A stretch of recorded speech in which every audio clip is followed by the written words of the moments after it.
안녕하세요. 나용크리TV입니다. 역사적으로는 1939년 일본인 의사인 오쿠다라는 분이 화상 부위 흉터에 모발 이식해서 성공했다는 기록이 가장 오래된 모발 이식에 관한 기록입니다.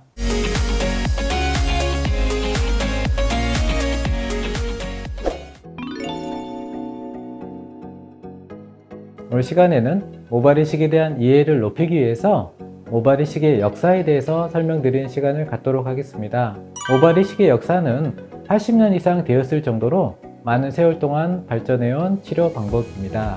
역사적으로는 1939년 일본인 의사인 오쿠다라는 분이 화상 부위 흉터에 모발 이식해서 성공했다는 기록이 가장 오래된 모발 이식에 관한 기록입니다.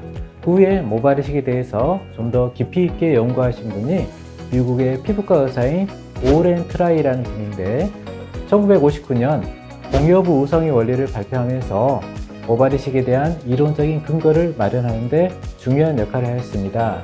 공여부 우성의 원리는 남성의 탈모증에서 특이하게 뒷머리나 옆머리는 탈모가 발생하지 않는데 이 탈모가 발생하지 않을 모발을 탈모가 진행된 피부에 이식하더라도 공여부 우성의 원리에 따라서 탈모가 발생하지 않는다는 내용입니다. 이 공여부 우성의 원리는 아직까지도 변하지 않은 내용으로 모발 이식의 장기적인 안전성을 최초로 검증한 연구라고 보시면 되겠습니다.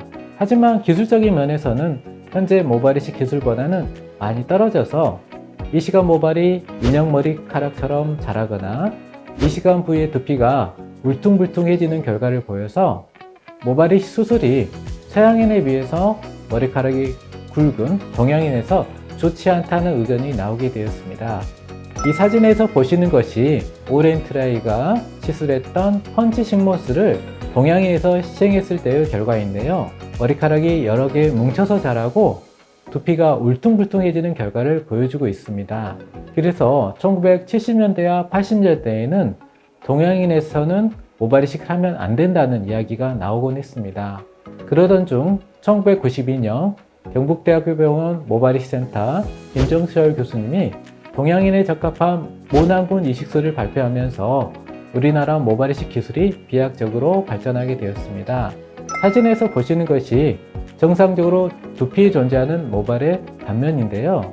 우리 머리카락은 한 구멍에서 한 개 또는 두세 개 모발이 한꺼번에 나오는데 이것을 모낭의 군집, 모낭군이라고 하고 이 모낭군을 그대로 이식해주는 모낭군 이식술이 가장 자연스러운 모발 이식 결과를 나타내준다는 것입니다. 비슷한 시기에 서양에서도 링머라는 의사가 모낭군 이식술을 발표하면서 이 모낭군 이식술은 현재까지도 가장 자연스러운 수술 결과를 나타내는 모발 이식 방법으로 인정받고 있습니다. 최근에 많이 시행되고 있는 비절개 모발 이식은 1990년대 초 호주의 우즈라는 의사가 탑업 테크닉이라는 이름으로 처음 소개하였으며 2000년대 초에 미국 버스타인과 라스만이라는 분이 모낭 단위 적출술 FUE라는 이름으로 처음 논문을 발표하였습니다. 그 후 비절개 모발 이식술은 기술적인 면에서 비약적인 발전을 해왔으며 기존부터 많이 이용되어 오고 있던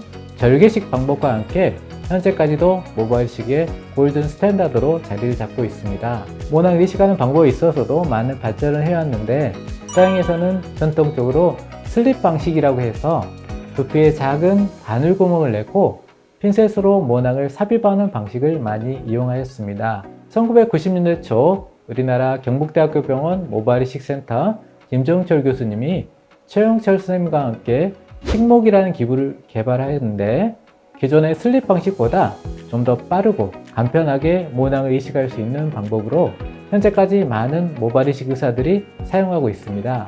최근 2019년에 경북대학교 병원 모발이식센터 김문규 교수님이 10개의 모낭을 한꺼번에 장착해서 이식할 수 있는 멀티 식목기를 개발하면서 모낭 이식에 필요한 시간을 기존보다 절반 이상 줄일 수 있게 되어서 수술하는 의사나 환자 모두 좀 더 편안하게 모발 이식 시행하고 받을 수 있게 되었습니다. 다른 의학적인 분야와 마찬가지로 모발 이식 분야도 많은 발전을 해왔으며 앞으로도 많은 발전이 있을 것으로 생각됩니다. 계속 연구되고 있는 모낭 복제 기술이 실용화되면 좀 더 많은 모낭을 그 양의 제한 없이 의식할 수 있는 날이 오지 않을까 생각이 되고, 최근 비약적인 발전을 하고 있는 인공지능, 즉 AI 기술이 모발이식 분야에 적용되면 좀 더 정교하고 편리한 모발이식을 할 수 있지 않을까 생각됩니다. 이상 80년 이상이 걸친 모발이식의 발전 역사를 되돌아보았습니다. 모발이식을 하는 의사로서 좀 더 나은 모발이식을 위해 노력하고 계속 연구해야겠다는 생각이 들었습니다. 오늘 이 시간이 모발이식을 이해하는 데 도움이 되셨으면 하는 바람입니다. 이상 나영필TV였습니다. 감사합니다.